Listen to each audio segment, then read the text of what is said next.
Anicca, usually interpreted, translated as impermanence. The Buddha, his final teaching, his last words were that all conditioned things are impermanent. And it is this understanding that we develop through this practice in Buddhism of anicca, impermanence, dukkha, unsatisfactoriness, and anatta, not self or all things being out of our control. That is what we call understanding or wisdom.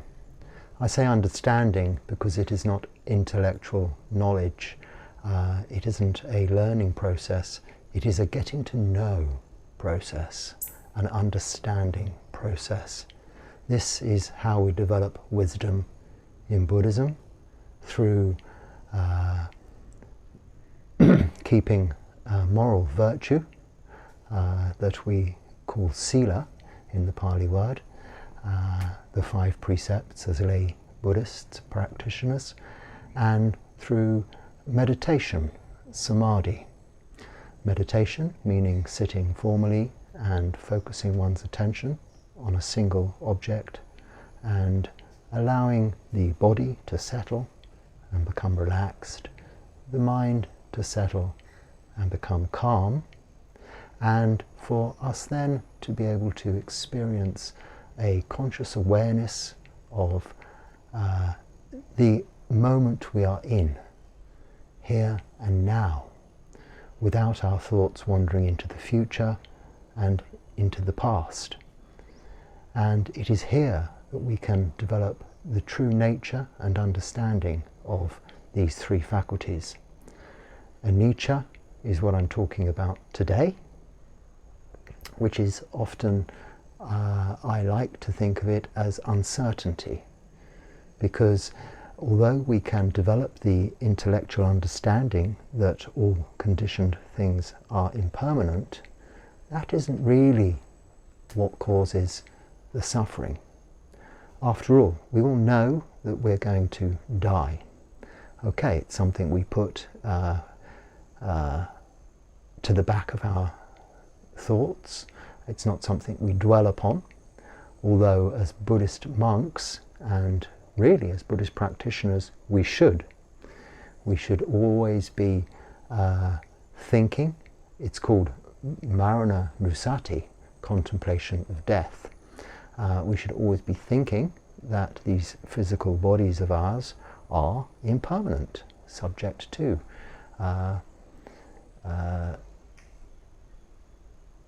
aging, sickness and death. And this very actual truth, this fact, is not prone to cause so much suffering, dukkha, if one fully understands that that is normal. It shouldn't come as a surprise when we're ill. It should be considered as something normal. These bodies break down slowly as we age, or we develop illnesses even in our youth. But this is nature, this is biological facts. And we don't dwell on this to become miserable, depressed, and sad. We dwell on it so as we can experience the moment here and now with more awareness and more joy and more appreciation, because it is all we have. Now, with uncertainty as to when we're going to die or when we will become ill, this is really what rocks our boat. It is uncertainty that is the cause of most of our suffering, the unpredictable nature of existence. But when we realize that this is existence, its very unpredictability, its very uncertainty is what actually makes us live our lives, and in fact actually what makes us enjoy our lives, then we can look at the world from a new perspective. We can see our lives from a different angle as actually, even when things aren't going according to our plans, even when things do change that we'd rather didn't change, and when things don't change that we would rather do change, we can still accept that that is the way it is. And rather than adding more sufferings on top of the actual fact by having regret and despair over things not going in accordance with our own plans, we can say, oh well, that is life, that is the way it is, this is the truth, this is our understanding. These are the characteristics of existence: anicca, dukkha, anatta. And how do we develop this understanding? It is through that practice of sila, samadhi, panya. Samadhi meditation, panya is wisdom, the understanding of those characteristics. This we do by practicing the Noble Eightfold Path, and I've spoken about that on very many occasions. Just very quickly, right view, right intention, right speech, right action, right livelihood, right mindfulness, and right samadhi. And you can break that into those three categories of sila, samadhi, panya, to sum it up really. We tend to cling to the way things are, but then things come along and our circumstances change, things change, and we have some regret. And this is what we call suffering. Now why is that? We're still alive, we're still healthy, but something didn't go as we wanted it to go. Well, this is because we had some expectations. Now, I'm not saying we don't have expectations or hopes, we don't have ambitions or plans, because this is how we organize our lives. But we must see these organizations that we put into place as guidelines, as step-by-step ways to the way things are going to be, like a menu of what's on offer, but it mightn't always be what's going to be served. It may be that we are presented with, on one occasion, the dish of the day. Rather than what's on the menu, it becomes a surprise. Rather like a la carte and table d'hôte. If you know the two differences, you have a table d'hôte, it's a formal menu of starters, whatever they call it, middle course, main course, and then sweets. Or you have an a la carte where you can pick all sorts of different things. But however you have your lives, if it's very organized, very structured, like a table d'hôte menu of starters, main course and sweet, then still occasionally something will come along, like is the dish of the day, a surprise, something seasonal. Or you can have a very varied existence, a very varied life, an a la carte menu, where you can pick a starter, have two starters for instance, or a starter and a main course, or one main course you share with someone else and mix it all up. But still, occasionally there will be a surprise, a seasonal change, and you'll have something from the dish of the day menu. You know they chalk it all up on a blackboard in a temporary way. Well, our lives are more like that. Each and every day is a dish of the day. We don't know what's going to happen. So this weekend I expected there to be all sorts of goings on for the Wesak celebrations, but it was a very quiet weekend, very nice here at the monastery. A few more lay people coming to the sala for offering food and such like in the morning, and when we went into town on our alms round, similarly quite a few more people out and about.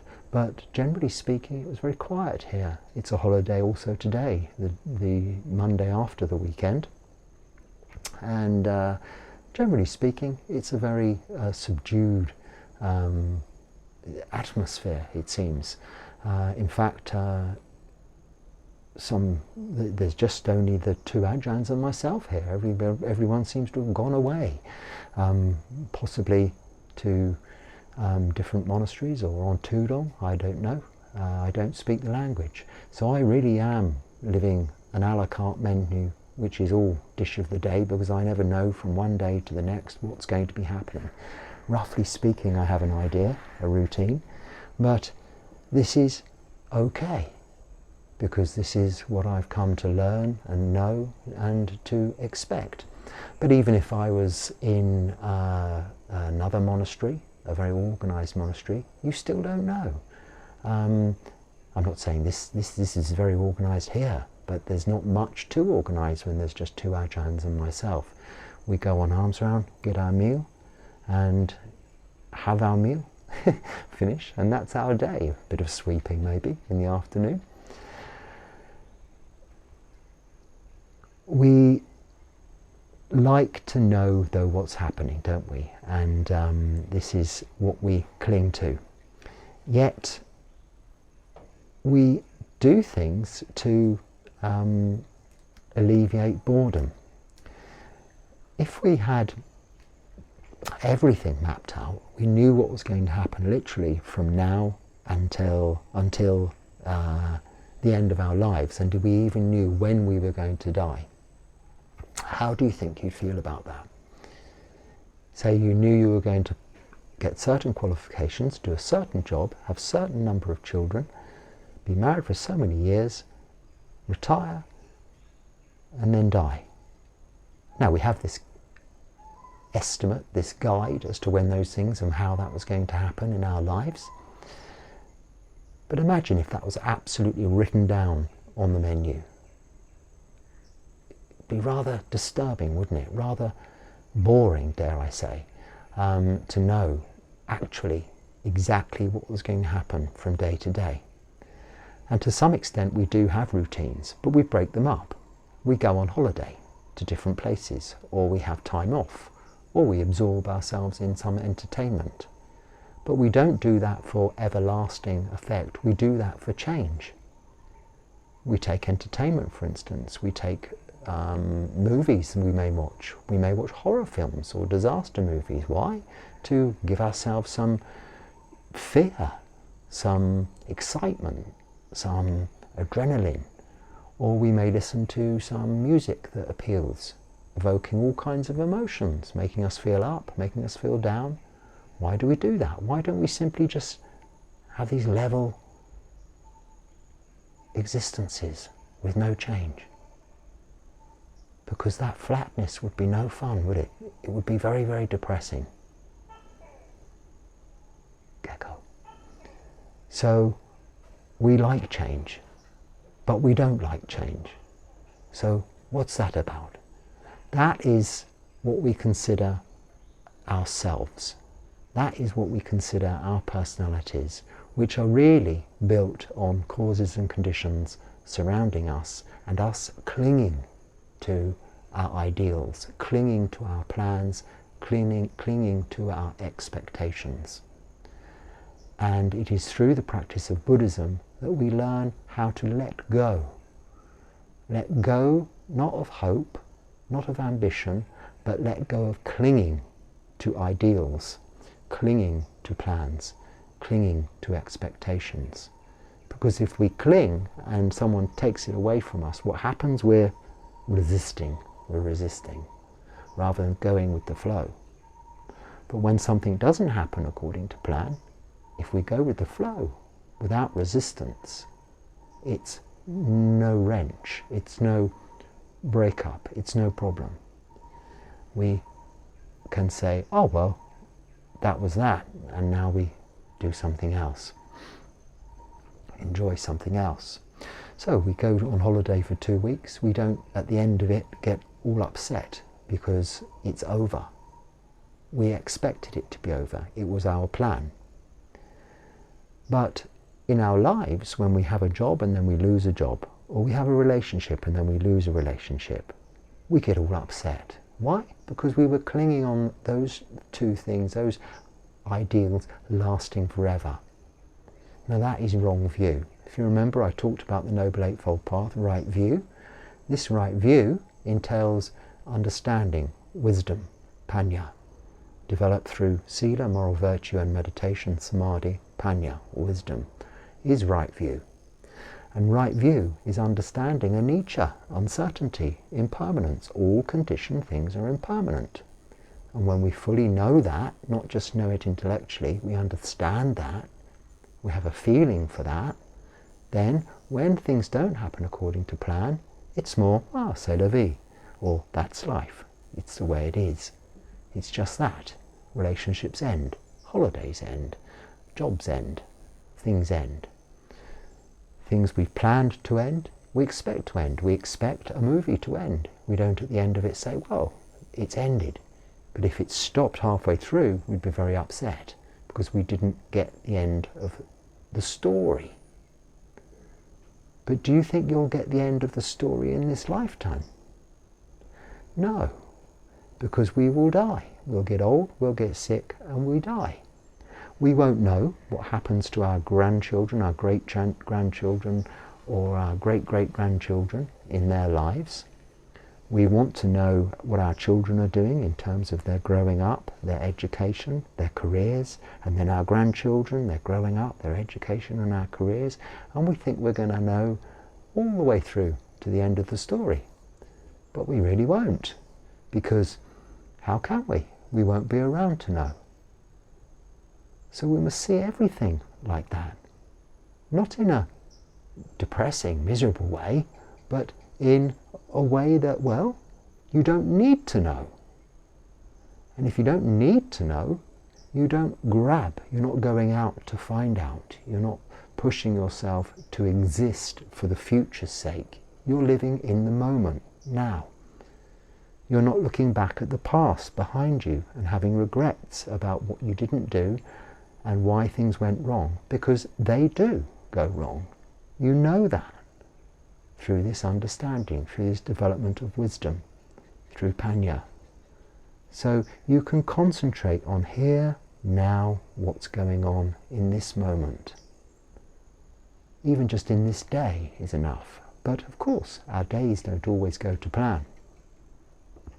So wandering into town this morning, into the village on Arms Round, watching my breath, and using the mantra Bhutto, Bhutto as I walk, because this is how I like to walk into town, to really keep my mind on a meditation object of something, to stop it wandering off into where I'm going to and where I've come from. Now what does this do? It gives me some kind of refuge, it gives me some kind of home. I can always come home to the breath, come home to the Bhutto mantra, Bhutto, Bhutto, Bhutto. And why is it coming home? Because that is certain, that's there in the present moment. Whatever conditions surround me, whatever happens, whatever country I'm in, I can see, know the in-breath, see, know the out-breath. The same. When you relax your face and in conjunction with the breath, you come back home. Everything is transient, impermanent, and this includes both our physical bodies and our emotions. And it's this transience that we're not sure of, we're uncertain about, and we suffer as a result of. But when we know transience, we know uncertainty, we know impermanence as normal and to be expected, just as much as planned change. We change a job for a better job. Why didn't we just keep the old job? Because we want change. People change relationships. People change where they live. Or circumstances mean you have to change. I was living in India and I didn't plan to come and live in Thailand. But for visa reasons, I had to come to Thailand for a little while. And although I planned to go back to India, I decided to stay here. Now I'm fortunate that I can stay here for a long time. And my plan, I don't have any plan to go elsewhere, but I'm home. I'd still be home if I was in India. If I get homesick, it's not usually for England, it's not usually for anywhere. But I suppose one gets feelings of nostalgia. Maybe I have feelings of nostalgia more for India, being as this is where I established a lot of myself in terms of the Buddhist practice over many years, and it feels very much a part of me, or I feel very much a part of it. But I also have spent an equal amount of time in this country, training in this monastic life, training in this particular tradition of Buddhism. And it is here where I've learnt so very much. It's also here that I've been through so very many changes and experiences, both externally and internally. And I suppose, as the nature of all of this uncertainty and change brought about much by my own volition, one becomes a little more equanimous to it than when you're in a very rigidly structured life. But of course, before I ever considered going into this way of living, I had much a ordinary existence, a life with business and family, and at that time would never have envisaged me being here as I am now. But what brought me here as I am now in the first place was meditation. Because it was through meditation, even before I discovered Buddhism, that I came to the realization that yes, there is so much uncertainty in this life. And all I have that is certain and is a sure thing is samadhi, being able to actually become fully absorbed in meditation and experience something that is not conditioned, is unconditioned, not reliant on where you're sitting, not reliant on what you're seeing, what you're hearing, smelling, tasting, or how you're feeling, and is separate from your thinking mind. It is awareness of your heart mind, if you like. We call it citta in this tradition, but think of it as mind, think of your thinking brain as brain, and think of your physical body as body. Just in those simple words, it's easier to understand. But that is what we are. We are a body, a brain, and a mind. Now, where is your mind? Is it in your brain or is it in your body? Is it in your heart? No, your heart's a beating pump of muscle. It's not in your body, is it? Is it in your brain? Is it formed from your brain? If it is, where is it? Your thoughts, yes. Some thoughts, some logical thinking patterns are in your brain, or coming from the calculus going on in your brain's activity. But you know that's happening, don't you? So when I'm walking into town and Bhutto, watching the breath, I thought, I think it's Monday. I'll make a video tonight that I can put on YouTube for Tuesday. And then I started thinking, what will I make that video about? What will I talk about? Oh dear, and there's a problem arises, because then you start this brain up, tick, what shall I talk about, what shall I do?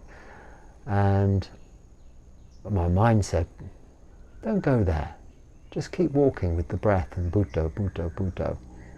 And I'm fortunately able to do that, and was able to do that and stop thinking about it. So when I just sat down now, I thought, oh dear, what am I going to talk about?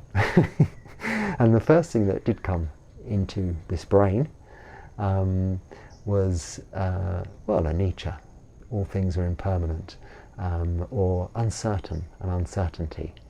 Now, if I had made a plan of, I'd talk about this, that and the other, and thought about it all day and written it down and made notes and this, that and the other, well, who knows, it might have been a wonderful lecture, but it wouldn't have come from my mind, it wouldn't have come from my heart, it wouldn't have come from the citta.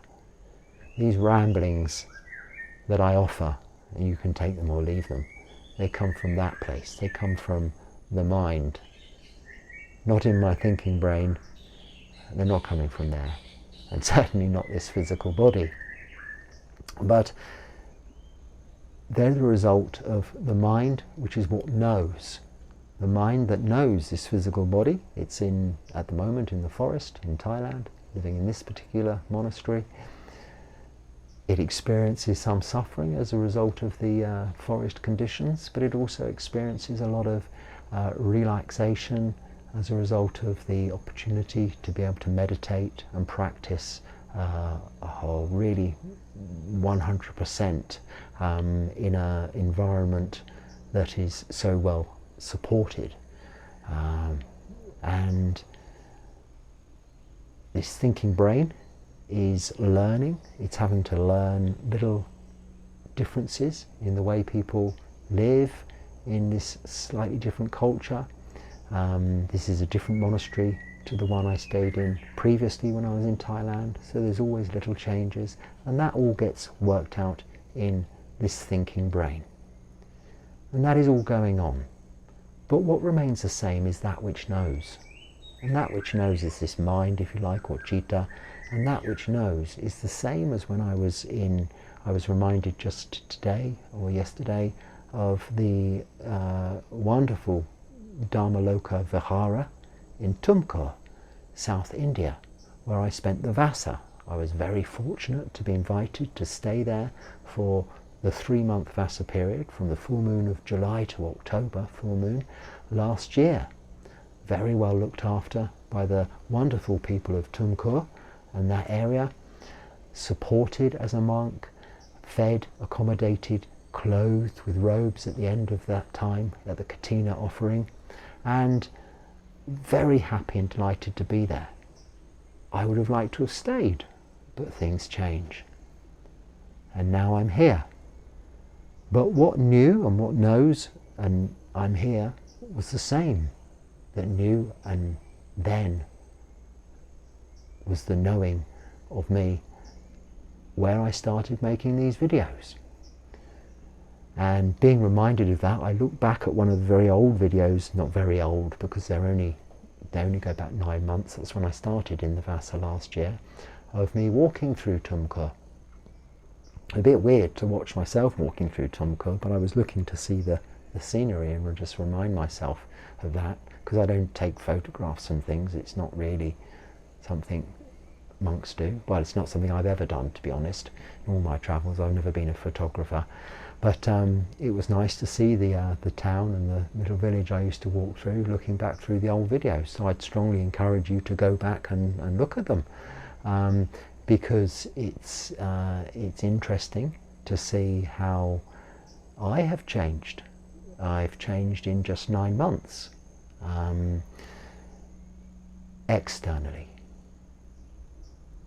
I was speaking perhaps a little bit more quickly, a little bit more loudly, because I was in a faster moving, louder environment, and you adapt. But other than that, what knows has not changed.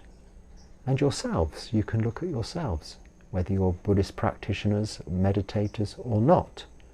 Throughout your lives you're continually changing. Even if your lives seem consistently the same, you still change. But what knows remains the same. So when you're on your last day, on your last breath, what knows will be the same as when you were born. You may not have had intellectual understanding or experiential knowing of being born. You would have at the time, but as a result of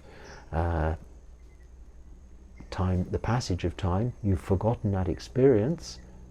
Similarly, perhaps you've forgotten previous lives' experiences. But you can go back to quite a young age and think of your first memory, your first real significant event, location, time, place, and experience. Bring that to mind. Now, is what knew and what understood and what was there then, witnessing, observing that situation, is that really any different to what is there now? No, it's not. It is the same. What knows remains the same, because it isn't a conditioned thing. All conditioned things are impermanent and change. It does not change because it is not conditioned. What is conditioned is our personality, this creation of our thinking brains. But what knows that remains the same, a witness. One step away, outside of this body, we know where our brain is doing all of its work. It's up there in our head somewhere. We know about this physical body, how it's feeling. But our mind, where is it? We don't know where it is. It's not inside, it's not outside, it's not behind us, in front of us, to the side, or up there.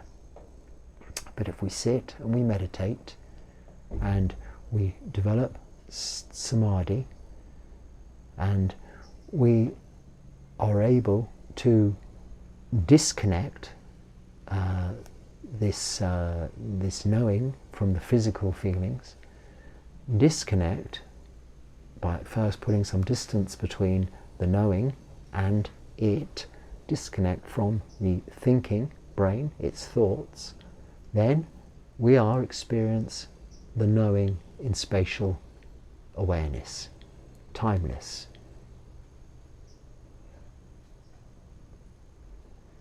This is truly what we are aiming to achieve through this practice of meditation, this experience of understanding, of true awareness of the present moment, the unchanging certainty of the citta, the knowing. So when next things don't go according to plan, know that that is the plan. It doesn't matter. Adapt and change. In the past, things have not gone according to plan. You've adapted and you've changed and you're here now. You don't need to think about the past, and likewise you don't need to worry about the future. We make necessary plans, we have strategies, but we don't need to have cause for concern. It's only really through this practice of meditation that we can come to see this clearly. This is seeing clearly, or you may have heard the word vipassana, which actually literally means that, seeing very clearly the nature of existence. And this is true mindfulness. Mindfulness being not so much just being careful with each and everything by knowing, oh, I am holding this, I'm putting this down, I'm picking this up. No, it's by constantly, it means remembering the nature of existence and its application towards what you're doing and how you're doing it. So in fact, when you're picking up a glass, you can see this glass is already broken, because one day it will be. When you're washing this face, you can see this face is already old, because one day it will be. When you think of this body as being solid, reliable and steady, think of it as bones or ashes, as dust. It's just that. But what knows that remains the same. And this is your refuge. Yes, we have refuge in the Buddha, the teaching of this.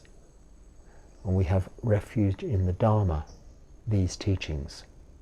And we have refuge in the Sangha, the order of monastics who have continued these teachings throughout the millennia to date, and practice this life as an example to others as to how one can live as an alternative. But not necessarily to have to leave the lay life to become a monk for something different, but to work in conjunction, living in conjunction with monks,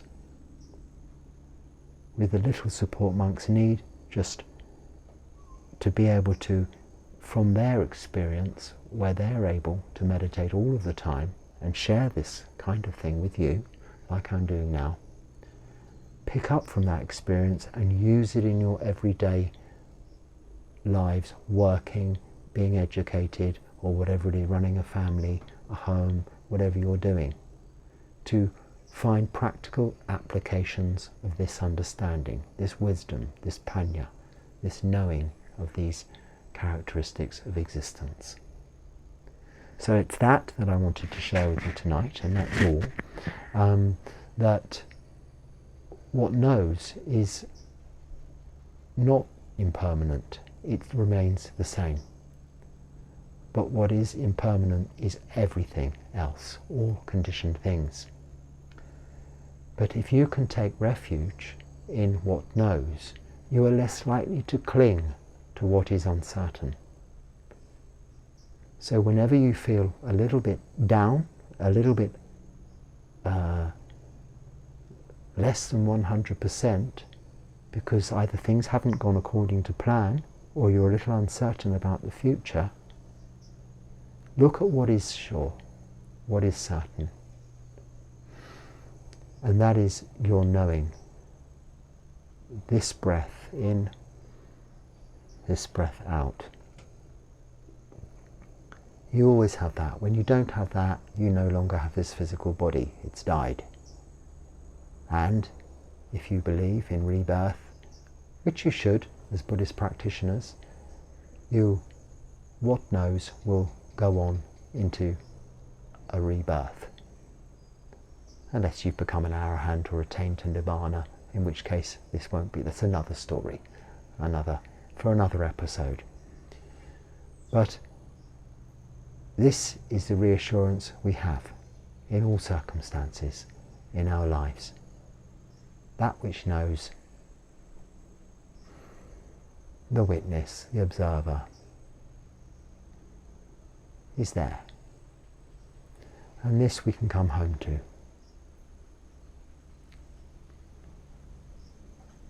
So I hope there's something useful in there for you. And if there is, please use it.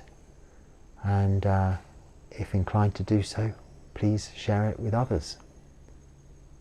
Because by sharing the Dharma with others, you are not only helping them, you're giving yourselves the opportunity to give something towards someone's positivity, someone's development of wholesome mind states, rather than what we're trying to reduce, unwholesome mind states. So hopefully you can do that, and hopefully you find something useful in this. So I should say good night. Okay.